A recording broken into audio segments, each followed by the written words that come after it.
এই নাপাকিগুলো থেকে পবিত্র না হয়ে বা পবিত্রতা হাসিল না করে আপনি আমি যতই একটা গ্লাসের মধ্যে মধু ঢালি আর আপনি দুধ ঢালেন আর কোনো শরবত ঢালেন, ওই গ্লাসটাই নাপাক। আফসোস হচ্ছে আমরা এই নাপাকিগুলো ধরতে পারছি না অনেকেই। আল্লাহ পাক আমাদেরকে ধরার এবং বোঝার তৌফিক দান করেন। এই সিস্টেমগুলো ব্যর্থ, এই মতবাদগুলো ব্যর্থ। এই মতবাদগুলো তৈরি করা হয়েছে আমাদেরকে শাসন করার জন্যে।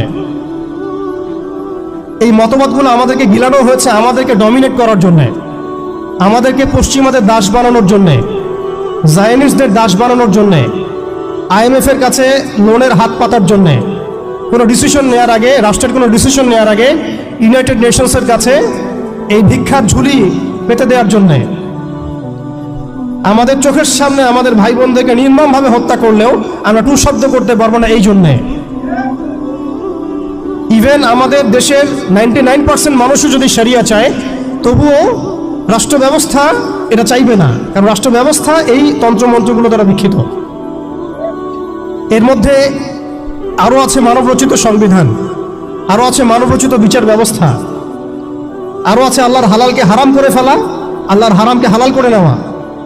পুরো একটা তাগুতি এবং কুফরি সিস্টেম আমাদেরকে দেওয়া হয়েছে। কোন জায়গা থেকে? খেলাফা অ্যাবলিশ করার পর থেকে। আমরা কোথায় ছিলাম এটা আমাদেরকে বুঝতে হবে। এখনকার প্রবলেম কি সেটাও বুঝতে হবে, ক্রাইসিসগুলো, তারপরে আসতে হবে সলিউশন কোথায়। এগুলো ক্রাইসিস।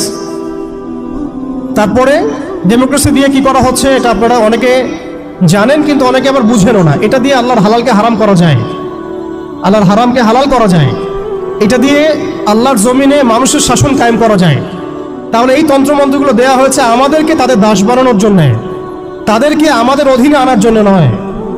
এই জিনিসটা আমরা বুঝতে অনেক সময় ভুল করেছি, এখনো ভুল করছি। আমি খালি প্রশ্ন করতে চাই যে আর কতদিন ভুল করব আমরা? আল্লাহ পাক আমাদের চোখ খুলে দেন, মনের চোখ। আল্লাহ পাক আমাদের কলমের চোখ খুলে দেন। আপনি 20টা আসন পাইতে পারেন হাইয়েস্ট, 5টা আসন পাইতে পারেন হাইয়েস্ট, ওখানে আপনি দাস হয়ে থাকবেন। আপনি 20টা আসন নিয়ে পার্লামেন্টে দাস হয়ে থাকবেন।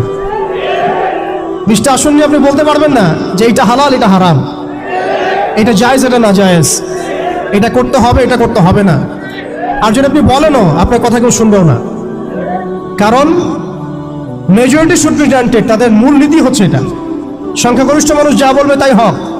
আগামীকাল সংখ্যাগরিষ্ঠ মানুষ বাংলাদেশে বলবে নাউযুবিল্লাহি মিন যালিক, যে এই বিবাহিত ধর্ষণের বিচার করা হোক, নাউযুবিল্লাহ, আর এই পতিতালয়ে গিয়ে সময় কাটানো, নাউযুবিল্লাহি মিন যালিক।